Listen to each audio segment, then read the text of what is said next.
আজ থেকে 100 বছর পর ক্যালেন্ডারের পাতায় যখন 2124 সাল, আমাদের প্রায় প্রত্যেকের দেহ তখন মাটির নিচে, অস্তিত্ব তখন রুহের জগতে।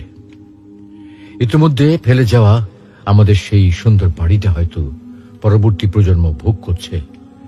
পছন্দের কাপড়গুলো ব্যাকডেটেড হয়ে গেছে। শখের গাড়িটা হয়তো অন্য কেউ চালাচ্ছে, আর আমায় খুব কম জনই স্মরণে রেখেছে। হয়তো কেউ ভাবেও না। হাতে তাদের সময় নেই, যাদের জন্য এত কিছু করতে করতে নিজের জীবনটাই শেষ করে দিয়েছিলাম। আচ্ছা, বাস্তবতার এই জীবনে আপনি আপনার দাদার দাদাকে কতবার স্মরণ করেন? আপনার দাদির কথা আপনি কখনো কি আপনার মনে পড়ে? পৃথিবীর বুকে আজকে এই বেঁচে থাকা, এত হইচই, এত মায়া কান্না এভাবেই চলছে। গত হওয়া অসংখ্য প্রজন্মকে টপকে আমরা এই জীবন লাভ করেছি। তেমনিভাবে আগামীতে অসংখ্য প্রজন্মের ভিড়ে হারিয়ে যাবে আমাদের এই জীবন।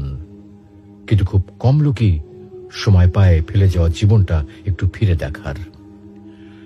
বাস্তবতা হচ্ছে এই জীবনটা আমাদের কল্পনার চেয়েও অনেক অনেক ছোট।